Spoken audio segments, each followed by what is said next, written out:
Memoirs of a Madman by Nikolai Gogol. October 3rd. A strange occurrence has taken place today. I got up fairly late, and when Mawra brought me my clean boots, I asked her how late it was. When I heard it had long struck 10, I dressed as quickly as possible. To tell the truth, I would rather not have gone to the office at all today, for I know beforehand that our department chief will look as sour as vinegar. For some time past he's been in the habit of saying to me, "Look here, my friend, there's something wrong with your head. You often rush about as though you were possessed. Then you make such confused abstracts of the documents that the devil himself cannot make them out. You write the title without any capital letters, and add neither the date nor the docket number. The long-legged scoundrel! He's certainly envious of me, because I sit in the director's workroom and mend his Excellency's pens. In a word, I should not have gone to the office if I'd not hoped to meet the accountant and perhaps squeeze a little advance out of this skinflint. A terrible man, this accountant. As for his advancing one's salary once in a way, you might sooner expect the skies to fall. You may beg and beseech him, and be on the very verge of ruin, this grey devil won't budge an inch.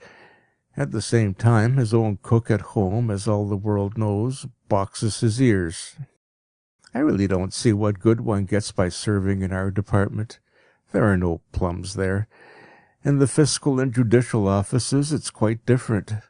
There some ungainly fellow sits in a corner and writes. He has such a shabby coat and such an ugly mug that one would like to spit on both of them. But you should see what a splendid country house he has rented. He would not condescend to accept a gilt porcelain cup as a present. "You can give that to your family doctor," he would say. Nothing less than a pair of chestnut horses, a fine carriage, or a beaver fur coat worth 300 roubles would be good enough for him. And yet he seems so mild and quiet, and asks so amiably, "Please lend me your penknife. I wish to mend my pen." Nevertheless, he knows how to scarify a petitioner till he has hardly a whole stitch left on his body. In our office, it must be admitted, everything is done in a proper and gentlemanly way. There's more cleanliness and elegance than one will ever find in government offices. The tables are mahogany, and everyone is addressed as "Sir." And truly, were it not for this official propriety, I should long ago have sent in my resignation. I put on my old cloak and took my umbrella, as a light rain was falling. No one was to be seen on the streets except some women who had flung their skirts over their heads. Here and there one saw a cabman or a shopman with his umbrella up. Of the higher classes one only saw an official here and there. One I saw at the street crossing, and thought to myself, "Ah, my friend, you're not going to the office, but after that young lady who walks in front of you. You're just like the officers who run after every petticoat they see." As I was thus following the train of my thoughts, I saw a carriage stop before a shop just as I was passing it. I recognized it at once. It was our director's carriage. "He has nothing to do in the shop," I said to myself. "It must be his daughter." I pressed myself close against the wall. A lackey opened the carriage door, and, as I had expected, she fluttered like a bird out of it. How proudly she looked right and left! How she drew her eyebrows together and shot lightnings from her eyes! Good heavens! I am lost, hopelessly lost. But why must she come out in such abominable weather? And yet they say women are so mad on their finery. She didn't recognize me. I had wrapped myself as closely as possible in my cloak. It was dirty and old-fashioned, and I would not have liked to have been seen by her wearing it. Now they wear cloaks with long collars, but mine has only a short double collar, and the cloth is of inferior quality. Her little dog could not get into the shop, and remained outside. I know this dog. Its name is Maggie. Before I'd been standing there a minute, I heard a voice call, "Good day, Maggie." Who the deuce was that? I looked round and saw two ladies hurrying by under an umbrella, one old, the other fairly young. They had already passed me when I heard the same voice say again, "For shame, Meggie!" What was that? I saw Meggie sniffing at a dog which ran behind the ladies. The deuce, I thought to myself, I'm not drunk. That happens pretty seldom. "No, Fidel, you are wrong," I heard Meggie say quite distinctly. I was ruff, ruff. I was ruff, ruff, ruff, very ill. What an extraordinary dog! I was, to tell the truth, quite amazed to hear it talk human language. But when I considered the matter well, I ceased to be astonished. In fact, such things have already happened in the world. It is said that in England a fish put its head out of water, and said a word or two in such an extraordinary language that learned men have been puzzling over them for 3 years, and have not succeeded in interpreting them yet. I also read in the paper of 2 cows who entered a shop and asked for a pound of tea. Meanwhile, what Meggie went on to say seemed to me still more remarkable. She added, "I wrote to you lately, Fidel. Perhaps Polkan did not bring you the letter." Now, I'm willing to forfeit a whole month's salary if I ever heard of dogs writing before. This has certainly astonished me. For some little time past I hear and see things which no other man has heard and seen. I will, I thought, follow that dog in order to get to the bottom of the matter. Accordingly, I opened my umbrella and went after the 2 ladies. They went down Bean Street, turned through Citizen Street and Carpenter Street, and finally halted on the Cuckoo Bridge before a large house. I know this house. It is Sverkoff's. What a monster he is! What sort of people live there? How many cooks? How many bagmen? There are brother officials of mine also. They're packed on each other like herrings, and I have a friend there, a fine player on the cornet. The ladies mounted to the 5th story. Very good, thought I.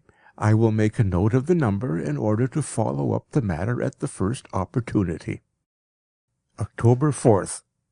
Today is Wednesday, and I was, as usual, in the office. I came early on purpose, sat down, and mended all the pens. Our director must be a very clever man. The whole room is full of bookcases. I read the titles of some of the books. They were very learned, beyond the comprehension of people of my class, and all in French and German. I look at his face, see how much dignity there is in his eyes. I never hear a single superfluous word from his mouth, except that when he hands over the documents he asks, "What sort of weather is it?" No, he is not a man of our class. He is a real statesman. I have already noticed that I am a special favourite of his. If now his daughter also, what folly! Let me say no more about it. I have read the Northern Bee. What foolish people the French are! By heavens, I should like to tackle them all and give them a thrashing. I have also read a fine description of a ball given by a landowner of Kursk.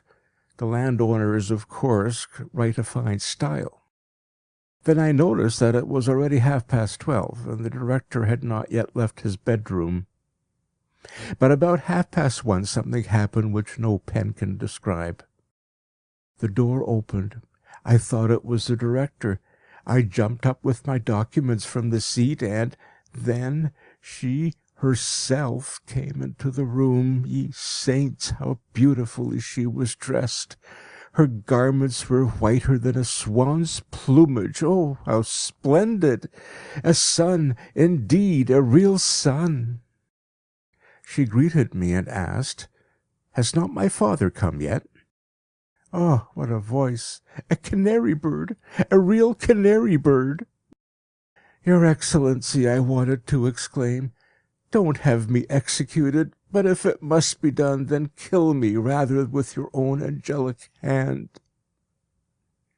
But God knows why I could not bring it out, so I only said, "No, he has not come yet." She glanced at me, looked at the books, and let her handkerchief fall. Instantly I started up. but slipped on the infernal polished floor and nearly broke my nose. Still I succeeded in picking up the handkerchief. Ye heavenly choirs, what a handkerchief, so tender and soft, of the finest cambric! It had the scent of a general's rank. She thanked me, and smiled so amiably that her sugar lips nearly melted. Then she left the room. After I'd sat there about an hour, a flunkey came in and said, "You can go home, Mr. Ivanovitch. The director has already gone out." I cannot stand these lackeys. They hang about the vestibules and scarcely vouchsafe to greet one with a nod. Yes, sometimes it is even worse. Once one of these rascals offered me his snuff-box without even getting up from his chair. "Don't you know, then, you country bumpkin, that I'm an official and of aristocratic birth?" This time, however, I took my hat and overcoat quietly. These people naturally never think of helping one on with it. I went home, lay a good while on the bed, and wrote some verses in my note. "'Tis an hour since I saw thee, and it seems a whole long year. If I loathe my own existence, how can I live on, my dear?" I think they're by Pushkin. In the evening I wrapped myself in my cloak, hastened to the director's house, and waited there a long time to see if she would come out and get into the carriage. I only wanted to see her once, but she did not come. November 6th. Our chief clerk has gone mad. When I came to the office today, he called me to his room and began as follows: "Look here, my friend, what wild ideas have got into your head?" "How? What? None at all," I answered. "Consider well. You are already past 40. It is quite time to be reasonable. What do you imagine? Do you think I don't know all your tricks? Are you trying to pay court to the director's daughter? Look at yourself and realize what you are, a nonentity, nothing else. I would not give a kopeck for you. Look well in the glass. How can you have such thoughts with such a caricature of a face? May the devil take him! Because his own face has a certain resemblance to a medicine bottle, because he has a curly bush of hair on his head, and sometimes combs it upwards, and sometimes plasters it down in all kinds of queer ways, he thinks that he can do everything. I know well. I know why he's angry with me. He is envious. Perhaps he's noticed the tokens of favor which have been graciously shown me. But why should I bother about him? A counsellor! What sort of important animal is that? He wears a gold chain with his watch, buys himself boots at 30 roubles a pair. May the deuce take him! Am I a tailor's son or some other obscure cabbage? I am a nobleman. I can also work my way up. I'm just 42, an age when a man's real career generally begins. Wait a bit, my friend. I too may get to a superior's rank, or perhaps, if God is gracious, even to a higher one. I shall make a name which will far outstrip yours. You think there are no able men except yourself? I only need to order a fashionable coat and wear a tie like yours, and you would be quite eclipsed. But I have no money. That is the worst part of it. November 8th. I was at the theatre. The Russian House Fool was performed. I laughed heartily. There was also a kind of musical comedy which contained amusing hits at barristers. The language was very broad. I wonder the censor passed it. In the comedy, lines occur which accuse the merchants of cheating. Their sons are set to lead immoral lives and to behave very disrespectfully toward the nobility. The critics also are criticized. They are said only to be able to find fault, so that authors have to beg the public for protection. Our modern dramatists certainly write amusing things. I'm very fond of the theatre. If I have only a kopeck in my pocket, I always go there. Most of my fellow officials are uneducated boors and never enter a theatre unless one throws free tickets at their head. One actress sang divinely. I thought also of... but silence. November 9th. About 8 o'clock, I went to the office. The chief clerk pretended not to notice my arrival. I, for my part, also behaved as though he were not in existence. I read through and collated documents. About 4 o'clock, I left. I passed by the director's house, but no one was to be seen. After dinner, I lay for a good while on the bed. November 11th. Today I sat in the director's room, mended 23 pens for him and for her excellence, his daughter, 4 more. The director likes to see many pens lying on his table. What a head he must have! He continually wraps himself in silence, but I don't think the smallest trifle escapes his eye. I should like to know what he's generally thinking of, what is really going on in this brain. I should like to get acquainted with the whole manner of life of these gentlemen, and get a closer view of their cunning courtiers' arts, and all the activities of these circles. I have often thought of asking His Excellence about them, but the deuce knows why, every time my tongue failed me, and I could get nothing out but my meteorological report. I wish I could get a look into the spare room whose door I so often see open. And a second small room behind the spare room excites my curiosity. How splendidly it's fitted up! What a quantity of mirrors and choice china it contains! I should also like to cast a glance into those regions where Her Excellency, the daughter, wields the sceptre. I should like to see how all the scent bottles and boxes are arranged in her boudoir, and the flowers which exhale so delicious a scent that one is half afraid to breathe, and her clothes lying about, which are too ethereal to be called clothes, but silence. Today there came to me what seemed a heavenly inspiration. I remember the conversation between the 2 dogs which I had overheard on Nevsky Prospect. Very good, I thought. Now I see my way clear. I must get hold of the correspondence which these 2 silly dogs have carried on with each other. In it I shall probably find many things explained. I had already once called Meggie to me and said to her, "Listen, Meggie, now we're alone together. If you like, I will also shut the door so that no one can see us. Tell me now all that you know about your mistress. I swear to you that I will tell no one."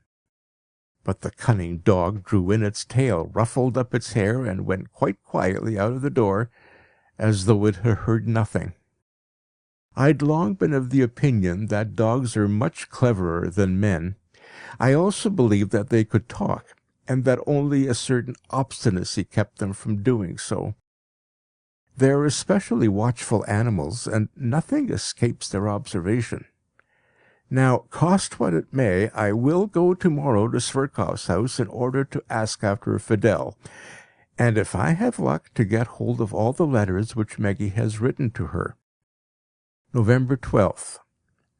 Today, about 2 o'clock in the afternoon, I started, in order, by some means or other, to see Fidel and question her. I cannot stand this smell of sauerkraut which assails one's olfactory nerves from all the shops in Citizen Street. There also exhales such an odour from under each house door that one must hold one's nose and pass by quickly. There ascends also so much smoke and soot from the artisans' shops that it's almost impossible to get through it.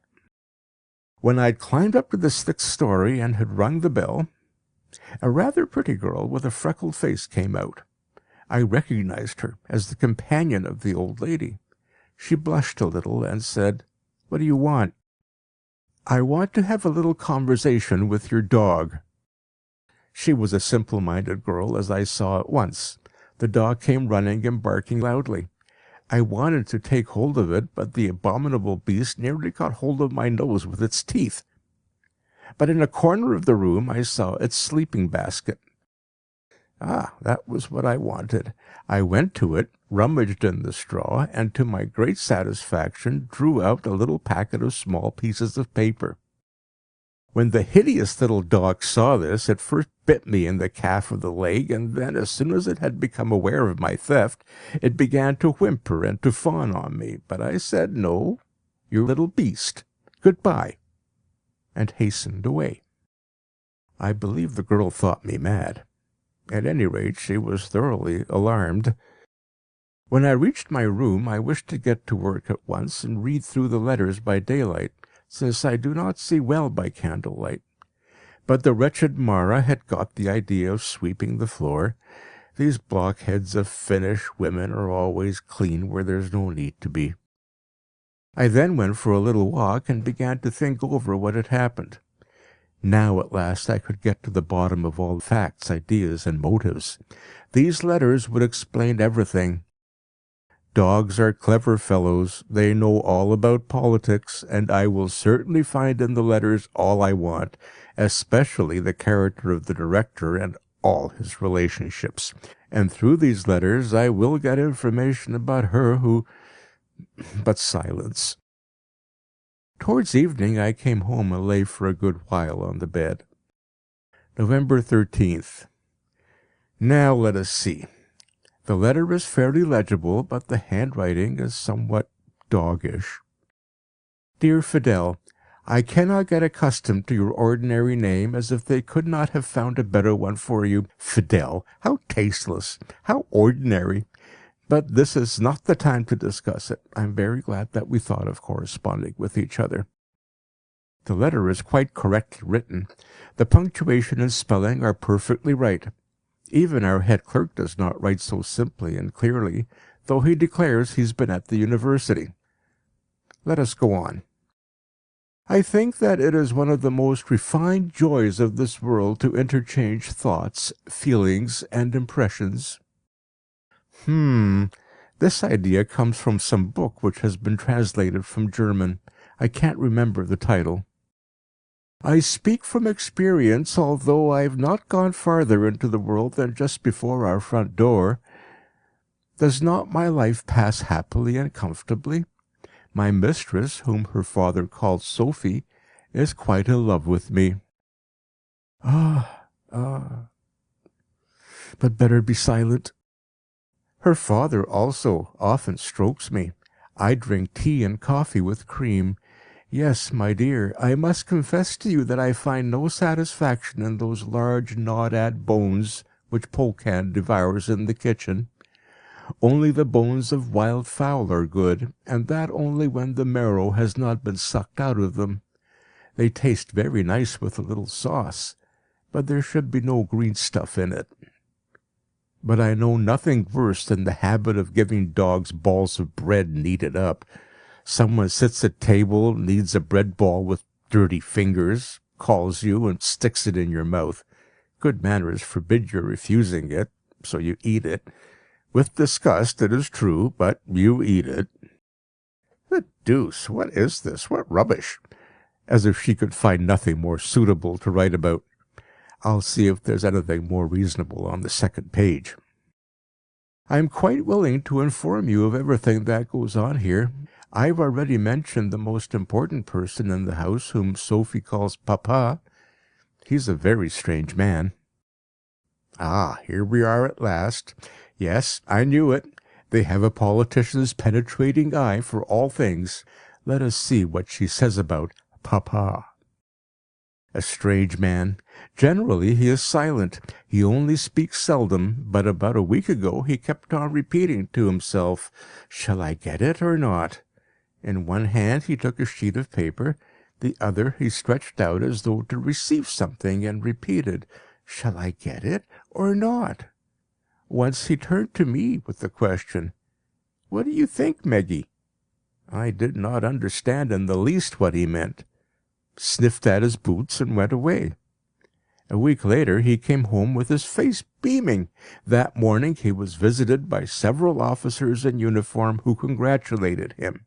At the dinner table he was in a better humour than I've ever seen him before.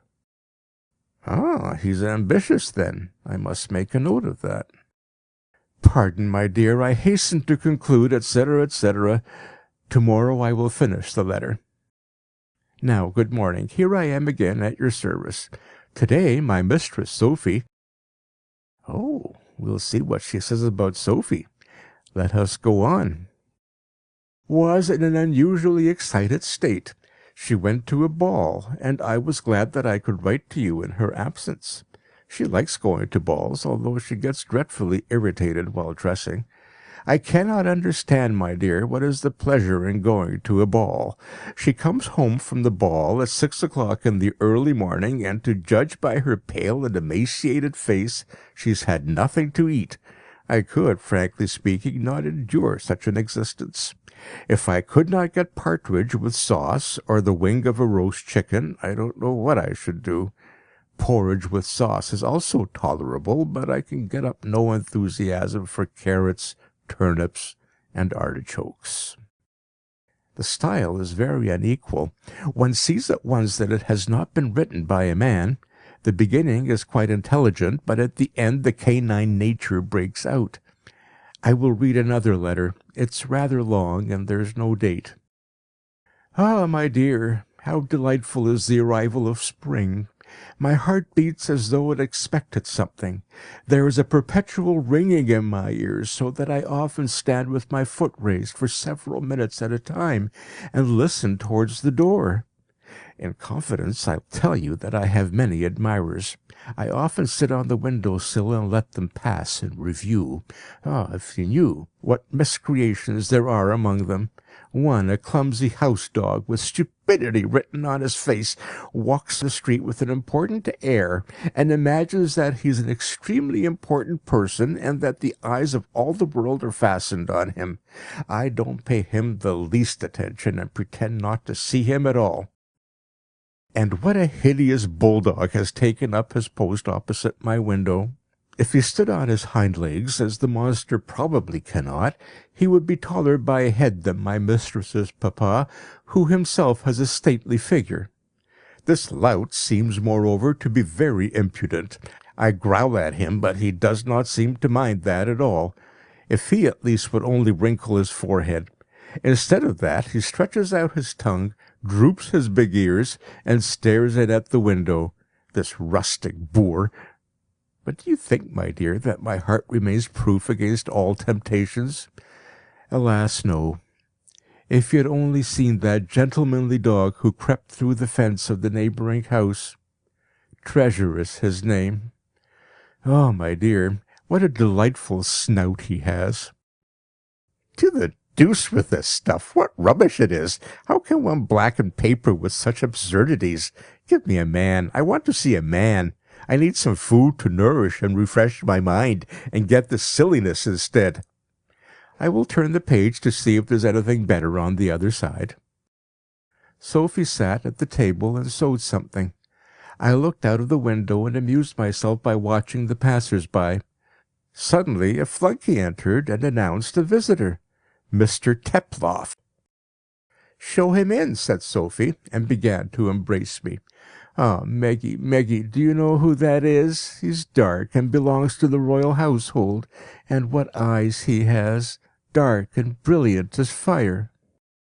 Sophie hastened into her room. A minute later, a young gentleman with black whiskers entered. He went to the mirror, smoothed his hair, and looked around the room. I turned away and sat down in my place. Sophie entered and returned his bow in a friendly manner. I pretended to observe nothing, and continued to look out of the window, but I leant my head a little on one side to hear what they were talking about. Oh, my dear, what silly things they discussed! How a lady executed the wrong figure in dancing; how a certain Boboff, with his expensive shirt frill, had looked like a stork and nearly fallen down; how a certain Ledina imagined she had blue eyes when they were really green, etc. I do not know, my dear, what special charm she finds in her Mr. Teploff, and why she is so delighted with him. It seems to me, myself, that there is something wrong here. It is impossible that this Teploff should bewitch her. We will see further. If this gentleman of the household pleases her, then she must also be pleased, according to my view, with that official who sits in her papa's waiting-room. Oh, my dear, if you knew what a figure he is! A regular tortoise! What official does she mean? He has an extraordinary name. He always sits there and mends the pens. His hair looks like a truss of hay. Her papa always employs him instead of a servant. I believe this abominable little beast is referring to me. But what has my hair got to do with hay? Sophie can never keep from laughing when she sees him. You lie, cursed dog! What a scandalous tongue! As if I did not know that it's envy which prompts you, and that there is treachery at work. Yes, the treachery of the chief clerk. This man hates me implacably. He has plotted against me. He is always seeking to injure me. I'll look through one more letter. Perhaps it will make the matter clearer. Fidel, my dear, pardon me that I have not written for so long. I was floating in a dream of delight. In truth, some author remarks, love is a second life. Besides, great changes are going on in the house. The young chamberlain is always here. Sophie is wildly in love with him. Her papa is quite contented. I heard from Gregor, who sweeps the floor, and is in the habit of talking to himself, that the marriage will soon be celebrated. Her papa will, at any rate, get his daughter married to a general, a colonel, or a chamberlain. Deuce take it, I can read no more. It is all about chamberlains and generals. I should like myself to be a general. Not in order to sue for her hand and all that. No, not at all. I should like to be a general merely in order to see people wriggling, squirming, and hatching plots before me. And then I should like to tell them that they're both of them not worth spitting on. But it is vexatious. I tear the foolish dog's letters up in 1,000 pieces. December 3rd. It is not possible that the marriage should take place. It is only idle gossip. What does it signify if he is a chamberlain? That is only a dignity, not a substantial thing which one can see or handle. His chamberlain's office will not procure him a third eye in his forehead.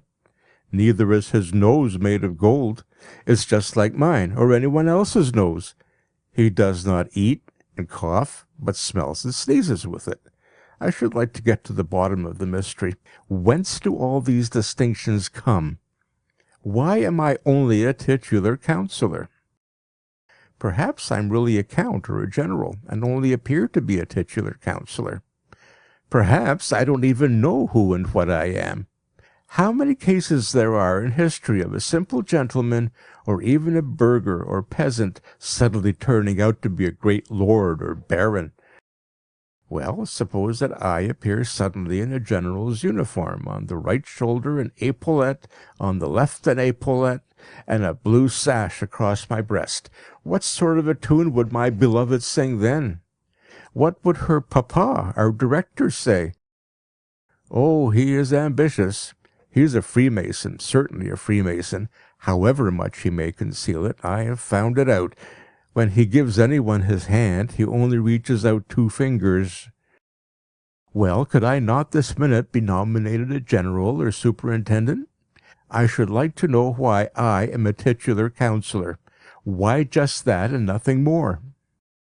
December 5th. Today I've been reading papers the whole morning. Very strange things are happening in Spain. I have not understood them all.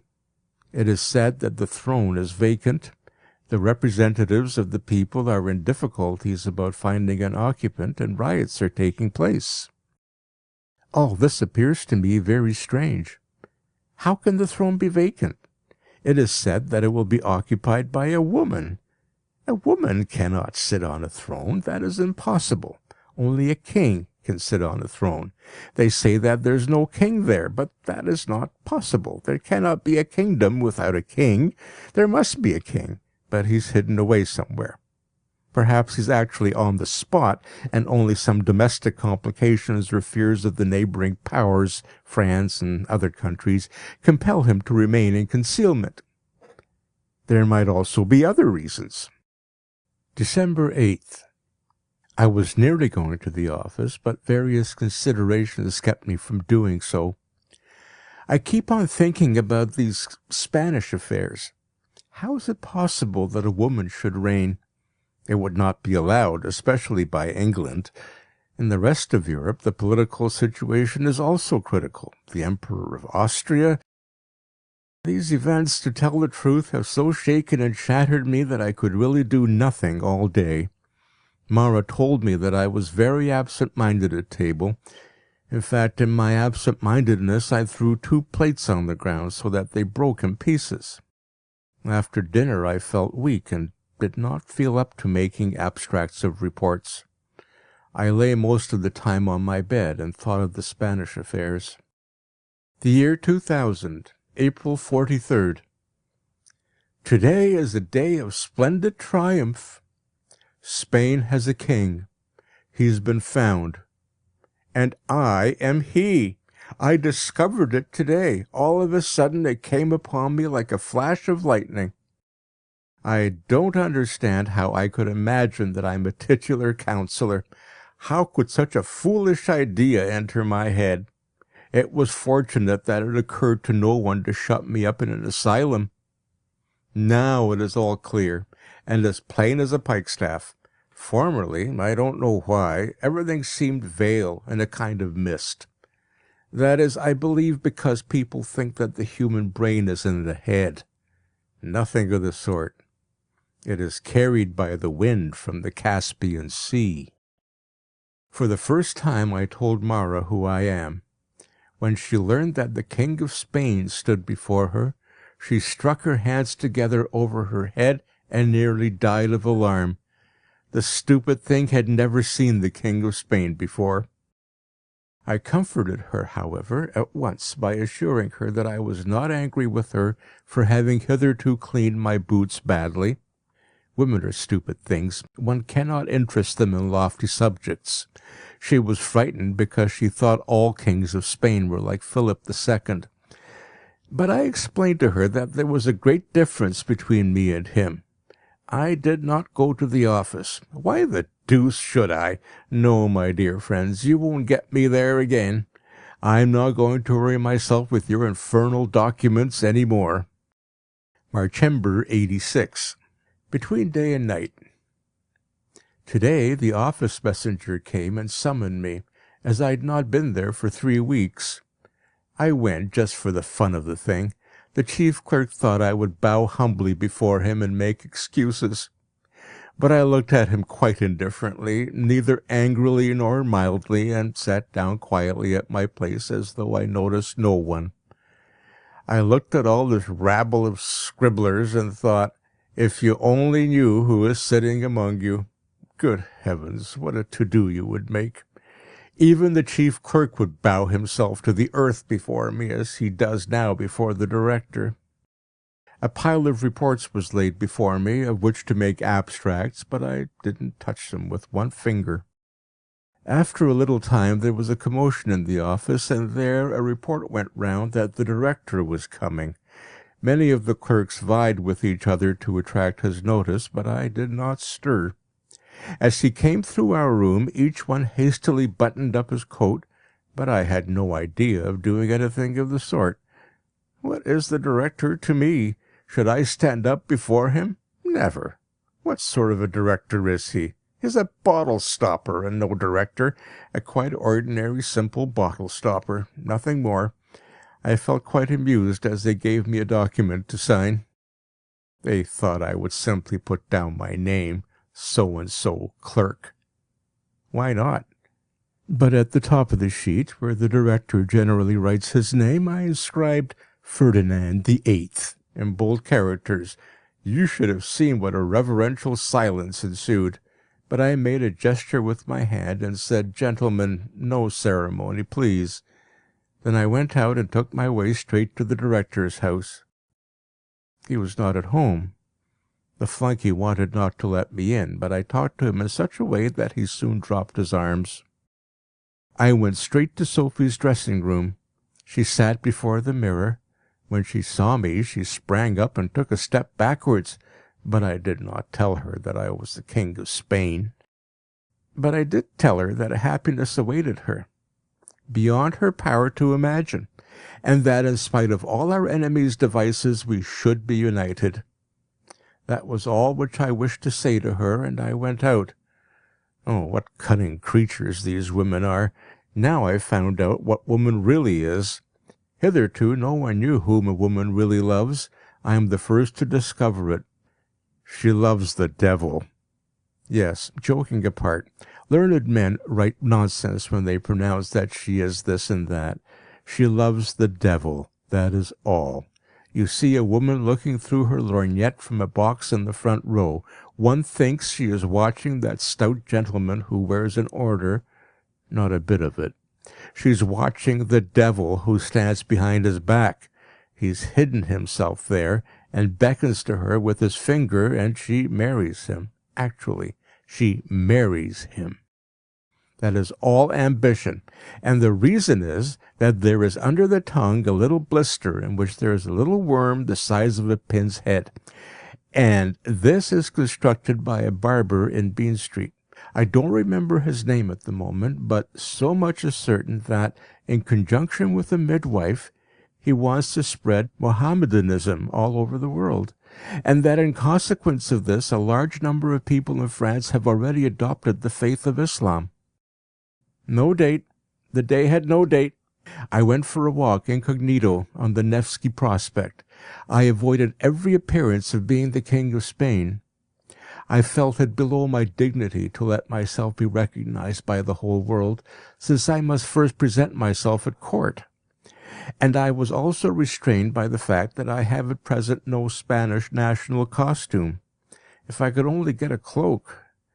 I tried to have a consultation with a tailor, but these people are real asses. Moreover, they neglect their business, dabble in speculation, and have become loafers. I'll have a cloak made out of my new official uniform, which I've only worn twice.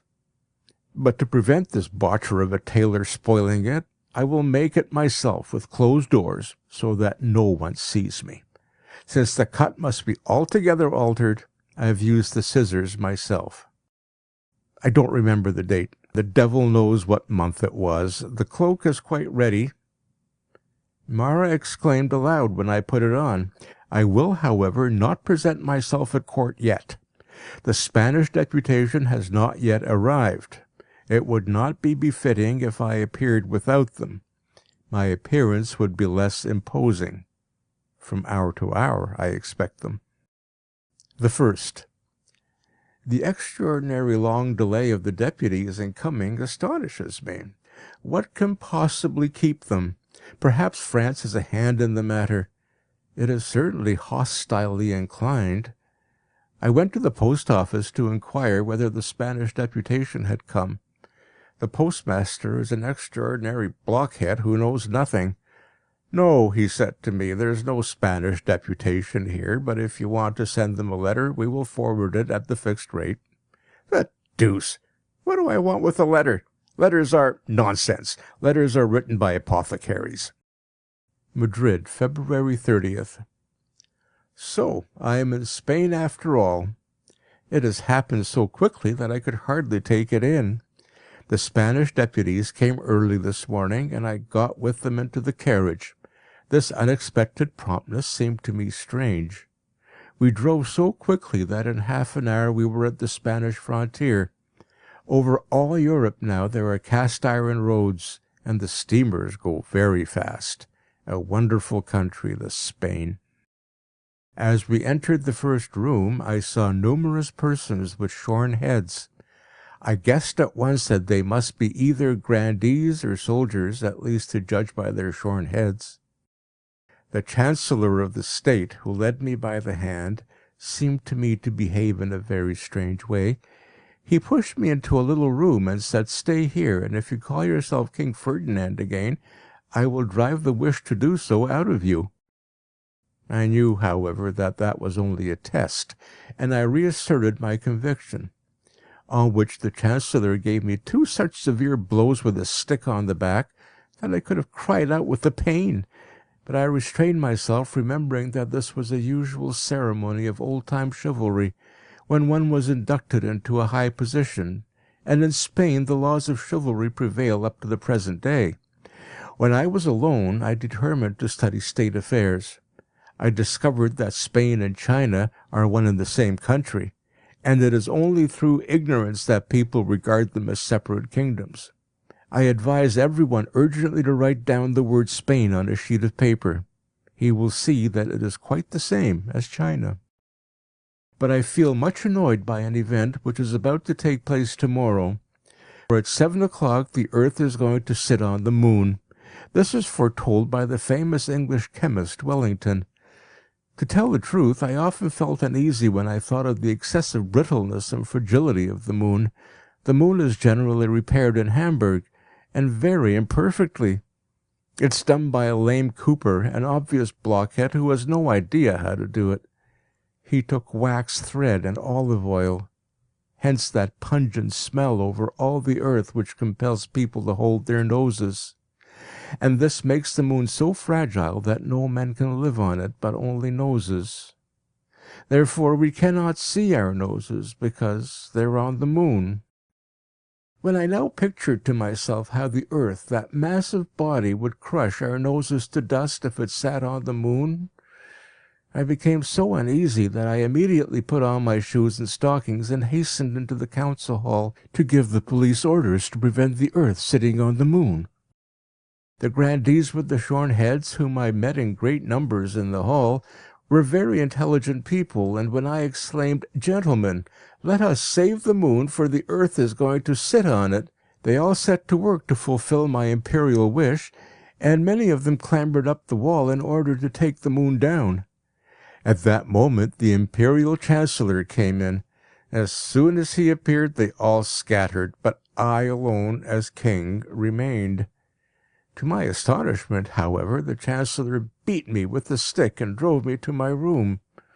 So powerful are ancient customs in Spain. January in the same year, following after February. I could never understand what kind of country this Spain really is. The popular customs and rules of court etiquette are quite extraordinary. I do not understand them at all. Today my head was shorn, although I exclaimed as loudly as I could that I did not want to be a monk. What happened afterwards, when they began to let cold water trickle on my head, I do not know. I have never experienced such hellish torments. I nearly went mad, and they had difficulty in holding me. The significance of this strange custom is entirely hidden from me. It's a very foolish and unreasonable one. Nor can I understand the stupidity of the kings who have not done away with it before now. Judging by all the circumstances, it seems to me as though I'd fallen into the hands of the Inquisition, and as though the man whom I took to be the Chancellor was the Grand Inquisitor. But yet I cannot understand how the king could fall into the hands of the Inquisition. The affair may have been arranged by France, especially Polignac. He's a hound, that Polignac. He's sworn to compass my death, and now he's hunting me down. But I know, my friend, that you're only a tool of the English. They are clever fellows, and have a finger in every pie. All the world knows that France sneezes when England takes a pinch of snuff. The 25th. Today the Grand Inquisitor came into my room. When I heard his steps in the distance, I hid myself under a chair. When he did not see me, he began to call. At first he called, "Poprishchin." I made no answer. Then he called, "Akanti Ivanovitch, titular councillor, nobleman." I still kept silence. "Ferdinand VIII, King of Spain." I was on the point of putting out my head, but I thought, "No, brother, you shall not deceive me. You shall not pour water on my head again." But he'd already seen me and drove me from under the chair with his stick. The cursed stick really hurts one. But the following discovery compensated me for all the pain, i.e. that every cock has his Spain under his feathers. The Grand Inquisitor went angrily away and threatened me with some punishment or other. I felt only contempt for his powerless spite, for I know that he only works like a machine, like a tool of the English. 34 March, February 349. No, I have no longer power to endure. Oh God, what are they going to do with me? They pour cold water on my head. They take no notice of me and seem neither to see nor hear. Why do they torture me? What do they want from one so wretched as myself? What can I give them? I possess nothing. I cannot bear all their tortures. My head aches as though everything were turning round in a circle. Save me. Carry me away. Give me 3 steeds swift as the wind. Mount your seat, coachman. Ring bells, gallop horses, and carry me straight out of this world. Farther, ever farther, till nothing more is to be seen. Oh, heaven bends over me already. A star glimmers in the distance. The forest with its dark trees in the moonlight rushes past. A bluish mist floats under my feet. Music sounds in the cloud. On the one side is the sea, on the other, Italy. Beyond I also see Russian peasants' houses. Is not my parents' house there in the distance? Does not my mother sit by the window? Oh, mother, mother, save your unhappy son. Let a tear fall on his aching head. See how they torture him. Press the poor orphan to your bosom. He has no rest in this world. They hunt him from place to place. Mother, mother, have pity on your sick child. And do you know that the Bey of Algiers has a wart under his nose?